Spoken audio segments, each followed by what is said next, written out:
رمشا بیٹا میرے پاس آؤ، خان بابا نے کچن میں مصروف رمشا کو اپنے پاس بلایا۔ جی بابا، رمشا خان بابا کے پاس بیٹھتے ہوئے بولی۔ بیٹا جو بات میں کرنے والا ہوں غور سے سننا اور اچھی طرح سمجھ دینا۔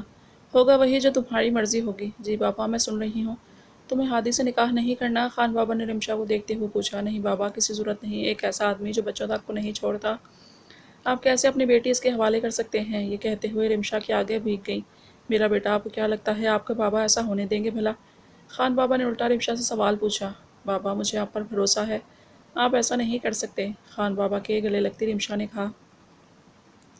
تو پھر اگر میں آپ کا نکاح کسی اچھے سے لڑکے سے کر دوں تو؟ مجھے اس وقت یہی مناسب حل لگا ہے بیٹا۔ بابا جیسے آپ کی مرضی، سر جھکاتی رمشا نے اپنی رضامندی ظاہر کی۔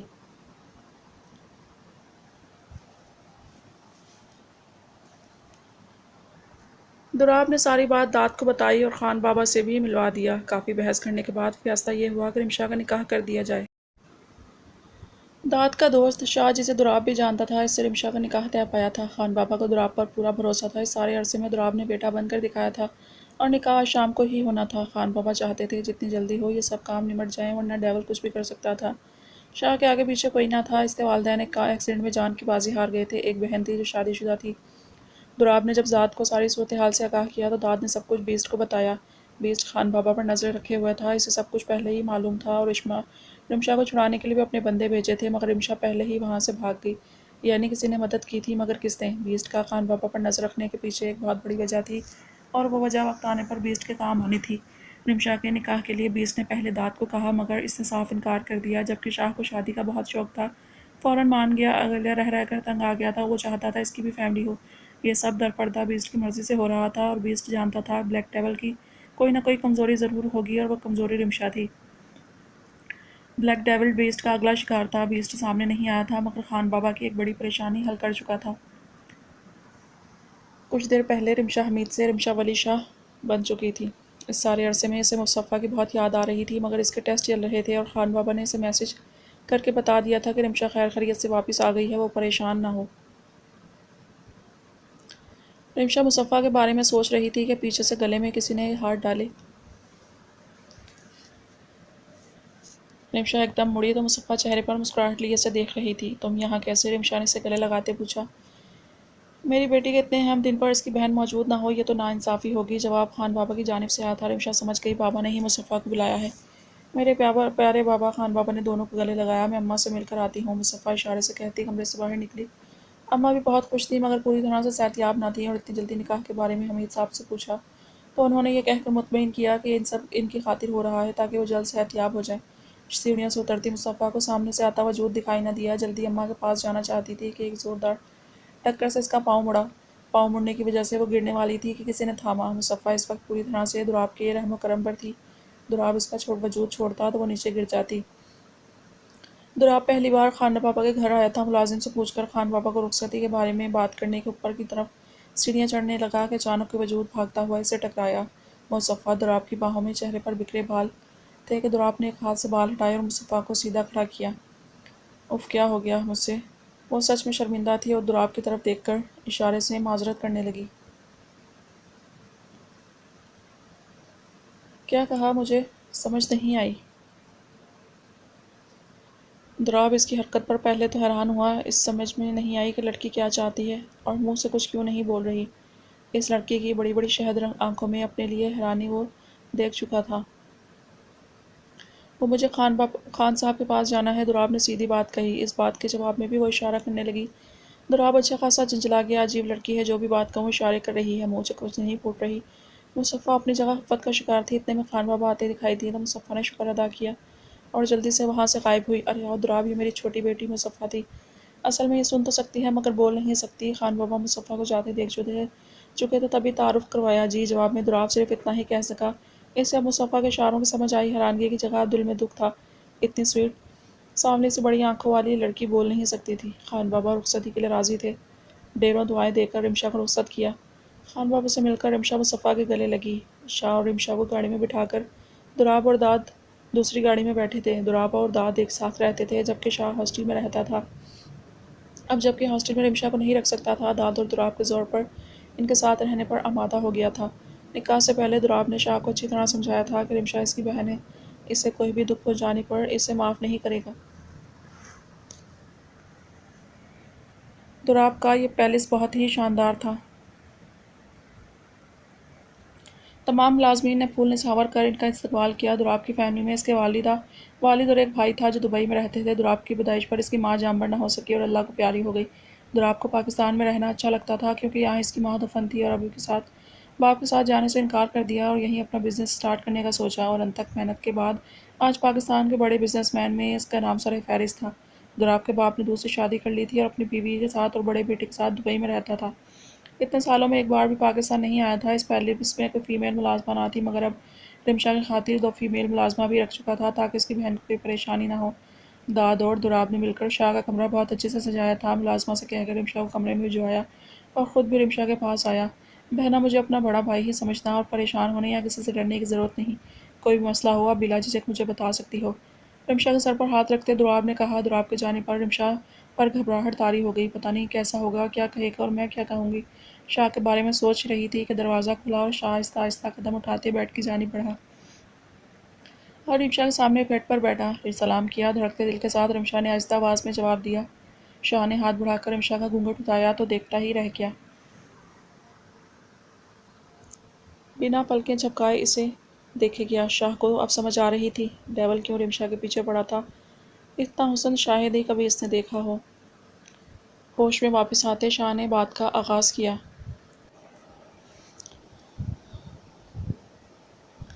ہماری شادی جن صورتحال میں ہوئی، میری طرح آپ بھی اچانک اس کے لیے تیار نہیں ہوں گی، مگر میں بس اتنا کہنا چاہتا ہوں کہ میں آپ کو خوش رکھنے کی کوشش کروں گا۔ کوشش لیے وعدے اکثر ٹوٹ جاتے ہیں جبکہ کوشش کامیاب ہو جاتی ہے۔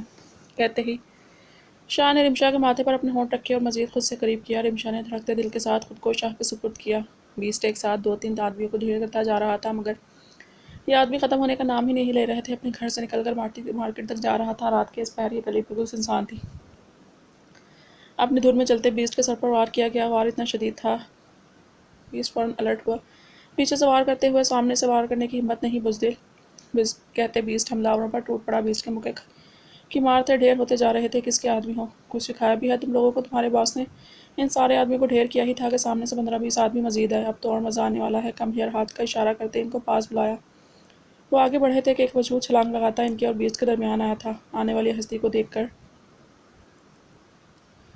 بیسٹ کے ہونٹ مسکراہٹ میں ڈھلے تو نیلی آنکھوں والی شیرنی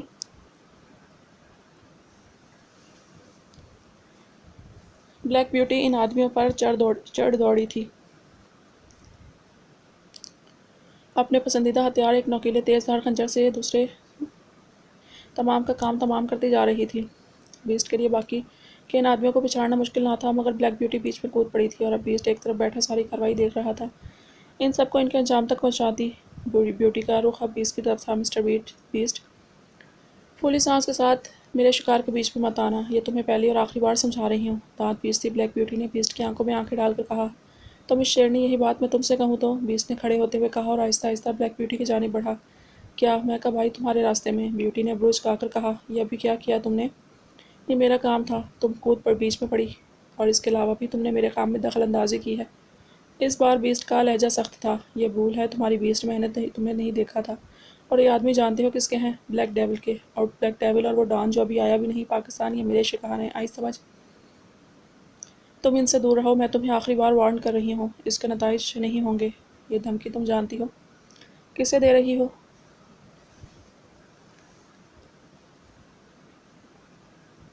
بیسٹ نے اب غصے سے کہا۔ ہاں جانتی ہوں، اگر تم بیسٹ ہو تو میرا نام بھی بلیک بیوٹی ہے۔ ہلکا مت لینا مجھے، انگلی سے اشارہ کرتی۔ بیسٹ کو اچھا خاصا تپ آ گئی تھی۔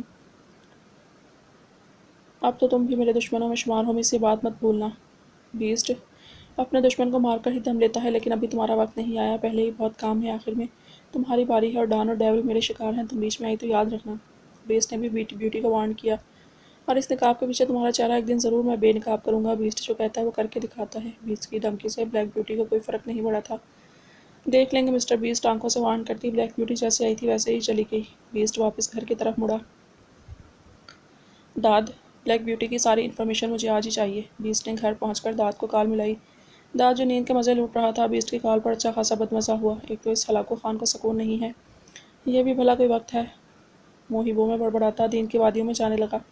یاد آنے پر کال بیسٹ کی تھی۔ ایک دم سے آنکھیں کھولی اور اٹھ کر بیٹھا۔ دھات ابھی بیڈ سے اٹھائی تاکہ فون ایک بار پھر بجا۔ بیسٹ کا نام دیکھ کر جلدی سے کال اٹھائی۔ جی اوکے سر، ٹھیک ہے سر، کام ہو جائے گا کہہ کر داد واش روم گیا۔ صبح بڑی کھلی کھلی سی تھی۔ شاہ کی آنکھ کھلی تو رمشا بیڈ پر نہ تھی، البتہ ناشتے کی بھینی بھینی خوشبو پورے گھر میں پھیلی ہوئی تھی۔ دراب اور داد ڈائننگ ٹیبل پر بیٹھے ناشتہ کر رہے تھے۔ شاہ نے رمشا کو واش روم میں بھی دیکھا مگر وہاں بھی نہیں تھے۔ وہ فوراً روم سے باہر نکلا۔ کچن سے ناشتہ ٹیبل پر لگاتی رمشا نظر آئی اور وہ حیران ہوا۔ جلدی سے رمشا کے پاس گیا۔ تم کیوں یہ سب کر رہی ہو؟ ملازمہ ہے نا، وہ دیکھ لے گی جب۔ ارے آپ بھی حد کرتے ہیں، کیا ہوا ناشتہ اگر میں نے بنا لیا تو؟ وہ سب تو ٹھیک ہے بہنا، مگر آج تو آپ کا پہلا دن ہے، آپ بالکل بھی کسی کام کو ہاتھ نہیں لگائیں گی، دراب نے پیار سے کہا جبکہ شاہ کو ایک زبردست گھوری سے نوازا۔ دراب کے گھورنے سے شاہ سٹ پٹا گیا۔ بھائی مجھے سچ میں نہیں پتا تھا، میں تو سو رہا تھا۔ شاہ نے کرسی کھینچ کر بیٹھتے ہوئے اپنی صفائی پیش کی۔ یہ کیا بات ہوئی بھائی، آپ نے ہی رات کو ہی مجھے کہا تھا کہ میں بھی اب اس گھر کا حصہ ہوں تو میں گھر کے کام نہیں کر سکتی؟ رمشا نے ناراض لہجے میں کہا۔ نہ میری بہنا، جیسے آپ کی مرضی۔ دراب نے رمشا کی ضد کے آگے ہتھیار ڈالے۔ واہ مزہ آ گیا، بہت شکریہ بھابھی، اتنا زبردست ناشتہ کروا دیا، سچ میں مزہ آ گیا۔ داد چائے کا کپ اٹھاتے ہوئے بولا۔ ہاں بھائی، واقعی بہت عرصے بعد گھر کا بنا ناشتہ کیا ہے، وہ بھی اتنا زبردست۔ دراب نے بھی رمشا کی تعریف کی۔ شاہ تو بس ناشتہ کرنے میں مگن تھا، کہیں داد سارا ختم نہ کر دے۔ دونوں میں اکثر مقابلہ چلتا تھا، دونوں ہی بھوکے کچے تھے۔ داد اور دراب ناشتہ کر کے اپنے اپنے کاموں پر جا چکے تھے۔ شاہ نے رمشا کا ہاتھ تھاما اور رمشا کو لیے کمرے میں آیا۔ کمرے میں آ کر رمشا کے دونوں ہاتھ تھامے اور باری باری دونوں ہاتھوں کو چوما۔ رمشا ایک دم سٹ پٹائی تھی۔ شاہ نے مسکرا کر رمشا کا یہ انداز دیکھا اور رمشا کو اپنے سینے سے لگا لیا۔ میری زندگی میں سب سے قیمتی اور سب سے اہم صرف تم ہو میری جان۔ شاہ نے رمشا کے کان میں سرگوشی کی۔ شاہ کی باہوں میں رمشا نے خود کو بہت محفوظ محسوس کیا تھا۔ جب سے رمشا بھاگی تھی، بلیک ڈیول نے 5 بچوں کے ساتھ زیادتی کر کے انہیں مار دیا تھا، جن میں 3 بچیاں اور 2 بچے شامل تھے۔ ارشف، یہاں جتنے بھی کیمرے لگے ہیں سب کی ریکارڈنگ چیک کرو اور لے کر آؤ میرے پاس جلدی۔ جی باس۔ ارشو ڈیول کے غصے سے کافی گھبرایا تھا۔ کنٹرول روم میں جیسے جیسے ڈیول ویڈیو دیکھ رہا تھا، ساتھ کھڑے ارشو کی ٹانگیں کانپنے لگی تھیں۔ باس میں نے کچھ نہیں کیا تو میں تو آپ کے ساتھ تھا۔ ارشو نے اپنی صفائی پیش کی۔ ڈیول کا سرخ چہرہ دیکھ کر ارشو کے ہوش اڑے۔ پوری ویڈیو دیکھنے کے بعد ڈیول اپنا سر پکڑے بیٹھا تھا۔ باس میں سچ کہہ رہا ہوں، میں تو آپ کے ساتھ تھا، ارشو ایک بار پھر اپنی صفائی میں بولا۔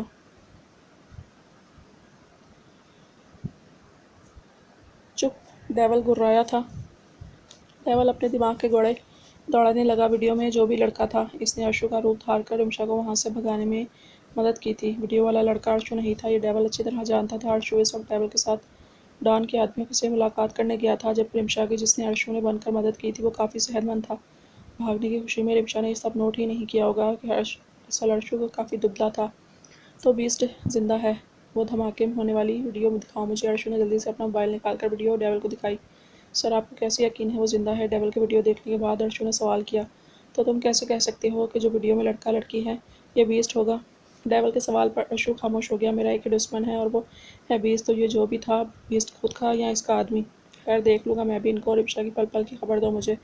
ڈیول کے اس بات پر ارشو ایک بار پھر گھبرایا۔ ڈیول ارشو کا گھبرانا محسوس کر چکا تھا۔ کیا ہوا؟ کیا خبر ہے رمشا کے متعلق؟ کوئی خبر ہوگی جو پوچھتے پر اتنا گھبرا رہا ہے، جلدی بتاؤ۔ ڈیول دھاڑا۔ باس وہ رمشا کی شادی کر دی اس خان نے۔ ارشو نے اپنی بات مکمل کی اور وہاں سے نکلا۔ کیا ڈیول کے سر پر بم پھٹا؟ یہ سب سے بڑا شاک تھا جو اس سارے عرصے میں بلیک ڈیول کو لگا تھا۔ بلیک بیوٹی جب سے آئی تھی غصے سے بھری بیٹھی تھی۔ نہیں چھوڑوں گی میں اس بیسٹ کو، میرا نقاب اتارے گا ہاتھ کاٹ دوں گی۔ کوئی نہیں جان پایا تھا آج تک اس نقاب کے پیچھے کون ہے سوائے 3 لوگوں کے، ثانی، زوبی اور حاشر۔ زوبی جو پاس ہی بیٹھی تھی بلیک بیوٹی کی ساری بڑبڑاہٹ سن چکی تھی۔ تو آج آپ فری ہیں؟ زوبی نے بات کا آغاز کیا۔ کیوں؟ تڑپ کر جواب دیا گیا۔ میرے پاس بہت سارے سوال ہیں جو مجھے آپ سے کرنے ہیں۔ زوبی نے پکا ارادہ کر لیا تھا کہ آج وہ سب کچھ پوچھ کر ہی رہے گی۔ زوبی کی بات پر بلیک بیوٹی نے اسے گھورا۔ آؤ میرے ساتھ۔ بیوٹی اپنے روم کی جانب بڑھی جبکہ زوبی مسکرائی۔ بلیک بیوٹی اپنے ساتھیوں کو کسی بھی بات سے بے خبر نہیں رکھتی تھی۔ کچن میں کھانا بناتے حاشر کے کام ان دونوں پر ہی لگے ہوئے تھے۔ بلیک بیوٹی اور زوبی کے روم میں جانے کے بعد حاشر اپنا کھانا ادھورا چھوڑ کر ان کے پیچھے گیا۔ ابھی اپنے کان دروازے پر لگانے ہی لگا تھا کہ ثانی کا سر اس سے پہلے دروازے پر تھا۔ حاشر نے ایک گہری سانس لی۔ ایک تو یہ بھوتنی۔ حاشر نے سوچا کہا نہیں اگر ثانی سن لیتی تو ابھی لڑائی شروع ہو جاتی، اور جو بات بلیک بیوٹی زوبی کو بتانے والی تھی حاشر اس سے محروم رہ جاتا۔ وہ دونوں دروازے پر کان لگائے اندر کی گفتگو سننے کی ناکام کوشش کر رہے تھے، جبکہ دوسری طرف بیوٹی ان کی حرکت سے اچھی طرح واقف تھی۔ روم میں آنے کے بعد وہ دونوں خاموش کھڑی تھی۔ جب یقین ہو گیا کہ دونوں کان لگا چکے ہوں گے تو آگے بڑھ کر بیوٹی نے دروازہ کھولا۔ دونوں ایک ساتھ گرے تھے اور شرمندگی سے جیسے گرے تھے ویسے ہی پڑے تھے۔ زوبی کا ایک زوردار قہقہ گونجا۔ سر، بلیک بیوٹی کی پروفائل کافی اسٹرانگ ہے، ہمیں کچھ نہیں مل رہا، داد نے بیسٹ کو بتایا۔ ٹھیک ہے، میں دیکھ لوں گا خود۔ تم یہ بتاؤ ڈان کب تک آ رہا ہے پاکستان؟ بیسٹ نے بلیک بیوٹی کی فائل اٹھاتے ہوئے کہا۔ سر، وہ کوئی ڈیٹ ہی نہیں دے رہا، لگتا ہے اچانک تشریف لائے گا۔ صحیح، تم جاؤ۔ بیسٹ بہت غور سے بلیک بیوٹی کی فائل ریڈ کر رہا تھا۔ بہت جلد وہ دن آنے والا ہے مس شیرنی جب تمہارے چہرے سے نقاب اٹھے گا۔ فائل سائڈ پر رکھ کر بیسٹ کسی گہری سوچ میں ڈوبا۔ نیلی آنکھوں والی شیرنی بیسٹ آنکھیں بند کیے بڑبڑایا، تم نے مجھ سے پنگا لے کر اچھا نہیں کیا۔ چلو دیکھتے ہیں تم میں کتنا دم ہے۔ بیسٹ مسلسل بیوٹی کے بارے میں سوچ رہا تھا۔ ریڈ اور گولڈن امتزاج کی کلیوں والی لانگ فراک پہنے رمشا نے شرماتے ہوئے شاہ کی طرف دیکھا۔ شاہ ایک دراز قامت خوبرو نوجوان تھا۔ تو ہو گئی میری جان تیار؟ شاہ نے ڈھیروں پیار لیے رمشا کو دیکھا اور اسے ساتھ لیے گاڑی میں بیٹھا۔ دونوں کی جوڑی بہت اچھی لگ رہی تھی۔ آج کا ڈنر دوراب کی طرف سے تھا۔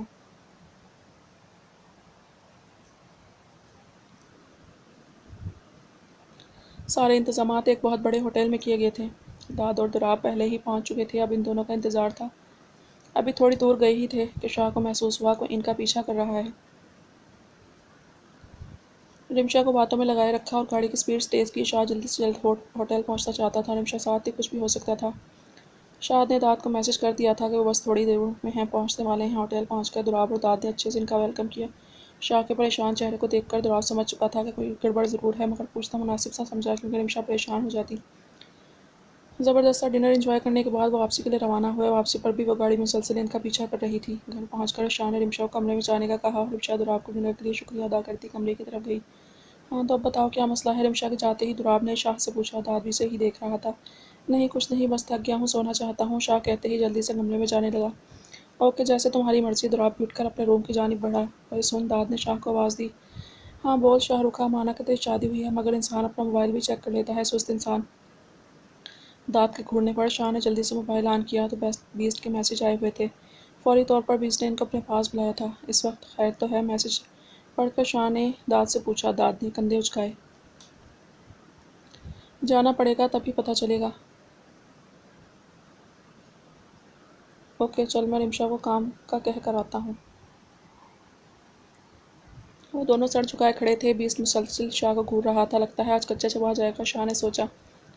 جو گاڑی تیری گاڑی کے پیچھے تھی وہ ڈیول کے آدمی تھے۔ بیسٹ کی بات پر شاہ نے سر اٹھایا، منہ کھولے بیسٹ کو دیکھ رہا تھا۔ بیسٹ کو کیسے پتا؟ شاہ اچھا خاصا حیران ہوا تھا۔ اپنا منہ بند کرو، اور تمہیں کیا لگتا ہے مجھے نہیں پتہ چلے گا؟ ایسے ہی بیسٹ نہیں کہتے مجھے۔ بیسٹ کا لہجہ سخت تھا۔ ڈیول میرا شکار ہے، اس کے پل پل کی خبر میرے پاس ہے اور میں نہیں چاہتا میرا شکار تم لوگوں کا بھی شکار بنے، اس لیے اپنی بیوی کو گھر سے باہر مت لے کر جانا۔ دوراب کا گھر محفوظ ہے مگر باہر کے حالات ٹھیک نہیں۔ سمجھ گئے میری بات؟ بیسٹ نے شاہ کی طرف دیکھ کر پوچھا۔ جی سر، شاہ ہکلایا۔ اوکے جا سکتے ہو تم، بیسٹ نے جانے کا اشارہ کیا۔ شاہ وہاں سے نکلا تو داد نے کہا، تو بیسٹ کا بندہ ہے، یہ بات مت بھولا کر۔ بیسٹ جہاں اپنے دشمن کی پل پل کی خبر رکھتا ہے وہیں اپنے ساتھیوں کی بھی پوری خبر ہوتی ہے، چاہے تو ہو یا میں، باقی سب بیسٹ ہم سب کا باپ ہے۔ شاہ کے شانے پر تھپکی دیتے داد نے کہا۔ وہ دن 2 دن بعد شاہ اور رمشا کا ولیمہ تھا۔ ساری تیاریاں مکمل تھیں۔ دوراب نے ولیمے میں کسی چیز کی کوئی کسر نہ چھوڑی تھی۔ شاہ منع کرتا رہ گیا مگر دوراب نے یہ کہہ کر چپ کروا دیا کہ رمشا ایک لڑکی ہے اور ہر لڑکی کی اپنی شادی کو لے کر بہت سے ارمان ہوتے ہیں۔ اگر نکاح سادگی سے ہوا ہے تو کم از کم ایک شاندار ولیمہ تو بنتا ہے، خوش ہو جائے گی۔ رمشا کی خوشی کے لیے شاہ بھی راضی ہو گیا۔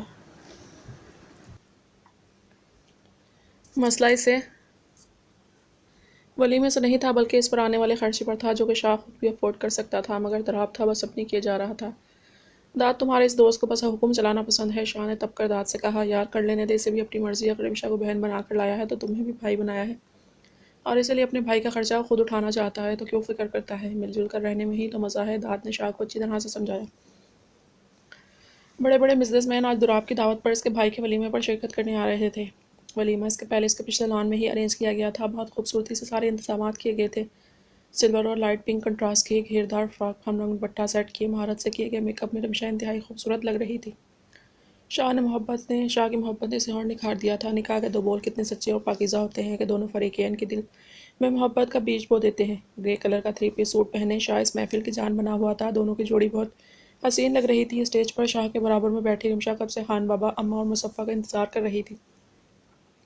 سب مہمان تشریف لا چکے تھے مگر وہ لوگ ابھی تک نہیں پہنچے تھے۔ شاہ بیٹھا کافی دیر سے رمشا کی بے چینی نوٹ کر رہا تھا۔ پریشان مت ہو، راستے میں ہیں وہ لوگ، تھوڑی دیر تک پہنچ جائیں گے۔ داد کی بھی بات ہوئی ہے خان بابا سے، شاہ نے رمشا کو تسلی دیتے ہوئے کہا۔ تھوڑی دیر تک وہ لوگ پہنچ چکے تھے۔ شاہ اور رمشا باری باری سب سے ملے۔ مصطفیٰ کو تو یہ کوئی نئی رمشا لگ رہی تھی۔ آپ اور بھی پیاری ہو گئی ہو۔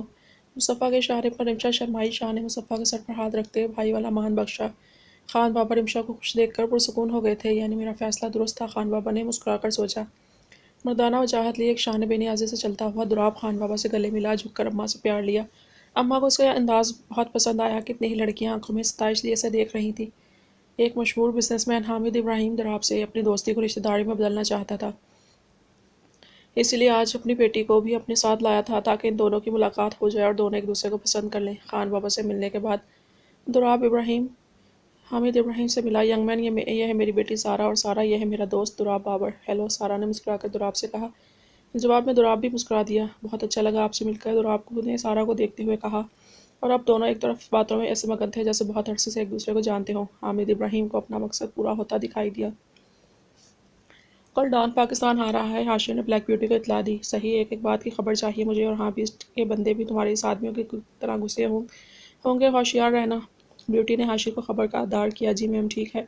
ڈان کی پہلی ملاقات بلیک ڈیول سے ہوگی شاید۔ اوکے ٹھیک ہے۔ بلیک بیوٹی نے کال کاٹی تو ایک شیطان دوسرے شیطان سے ملنے آ رہا ہے۔ ماتھا مسلتی بیوٹی بڑبڑائی، میم آگے کیا کرنا ہے؟ یہ دونوں مل کر اور خطرناک ہونے والے ہیں۔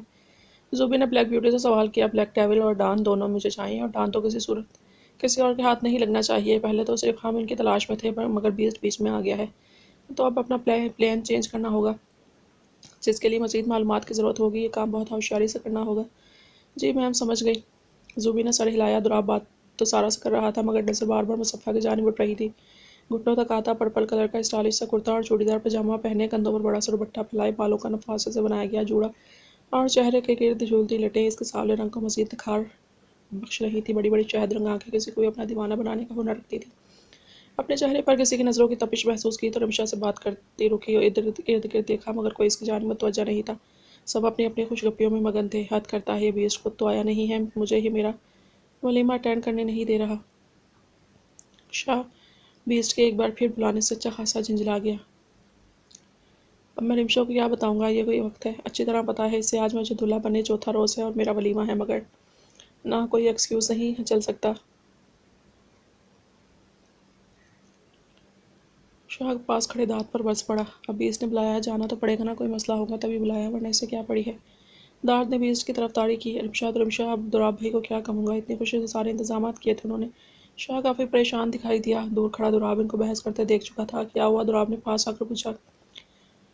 دراب کو قریب پا کر دونوں ایک دم خاموش ہوئے۔ داد نے آنکھوں میں شاہ کو کچھ نہ کہنے کا اشارہ کیا۔ شاہ جو غصے میں تھا ایک دم بولا، بھائی ہونا کیا ہے، اس بیس نے ناک میں دم کر رکھا ہوا ہے، اب یہ ولیمہ چھوڑ کر اس تیسمار خان کے پاس جانا ہے۔ شاہ نے تب کر دراب کو بتایا، یہ وہی بیسٹ ہے نا جس نے مجھے بھی کام کی آفر دی تھی، تو کہاں پھنس گیا یہ داد بھی نا، خود تو بیسٹ کا وفادار ہے ہی اور بھی بندے گھیر کر بیسٹ کے پاس لے جاتا ہے۔ مجھے بھی کئی بار بیسٹ سے ہاتھ ملانے کا کہا، میں ان خون خرابے سے بہت دور ہوں اس لیے فوراً انکار کیا تھا۔ دراب نے داد کو گھورتے ہوئے شاہ کو بتایا۔ چلو خیر، تم لوگ جاؤ، میں سنبھال لیتا ہوں سب، دراب نے ہنستے ہوئے کہا۔ ٹھیک ہے بھائی، آپ دیکھ لینا، ہم سب جلدی آنے کی کوشش کریں گے۔ کہتے ہی شاہ داد کے ساتھ وہاں نکلا تھا۔ داد اور شاہ کے جانے کے بعد دراب نے خان بابا کو اور رمشا کو یہ کہہ کر مطمئن کیا کہ شاہ کے دوست کا ایکسیڈنٹ ہوا ہے، اس لیے اسے جانا پڑا ہے۔ کھانا کھا کر سب مہمان جانے لگے۔ دراب سب سے ملتا اب رمشا اور خان بابا کے پاس آیا تھا۔ اچھا بھائی، ہمیں بھی اجازت دو، ہم ابھی نکلیں گے تو صبح پہنچ گئے۔ خان بابا نے دراب سے اجازت چاہی۔ نہیں، آج آپ لوگ یہیں رات رکیں، رات بہت ہو گئی ہے۔ دراب نے خان صاحب کو زبردستی بٹھایا، شاہ اور داد بھی آتے ہوں گے۔ دراب نے ایک گہری نظر مصطفیٰ پر ڈالی جو رمشا کا ہاتھ تھامے اندر کی جانب بڑھ رہی تھی۔ ڈان پاکستان آ رہا ہے، آج سارے کام ہو جانے چاہیے، اس کے بعد تم لوگ جا سکتے ہو، باقی کا میں دیکھ لوں گا، اگر ضرورت پڑی تو کال کر کے بلا لوں گا۔ بیس نے داد اور شاہ کو دیکھتے ہوئے کہا۔ جی سر، ٹھیک ہے۔ دونوں اب اپنے کام سٹارٹ کر چکے تھے۔ بیسٹ بھی اپنے لیپ ٹاپ پر جھکا کسی کی پروفائل ہیک کرنے میں مصروف تھا۔ سر، صدرا نے آفس میں قدم رکھتے ہوئے کہا۔ ہاں، یہ ڈان کی ساری ڈیٹیل اس فائل میں ہیں، چیک کرو کیا مسنگ ہے اور باقی کا کام ختم کرو۔ بیسٹ نے صدرا کو بیسٹ کے کام پر لگایا۔ شاہ بس بیسٹ کو گھور کر رہ گیا۔ اس بیچاری کو تو چھوڑ دیتا، رات کے اس وقت یہ کیسی آئی ہوگی؟ شاہ نے دانت کے کان میں سرگوشی کی۔ چپ کر، تو خود بھی مرے گا، ساتھ مجھے بھی مروائے گا۔ داد نے شاہ کو چپ کرایا۔ کہیں بیسٹ سن لا لے اور شامت آ جائے۔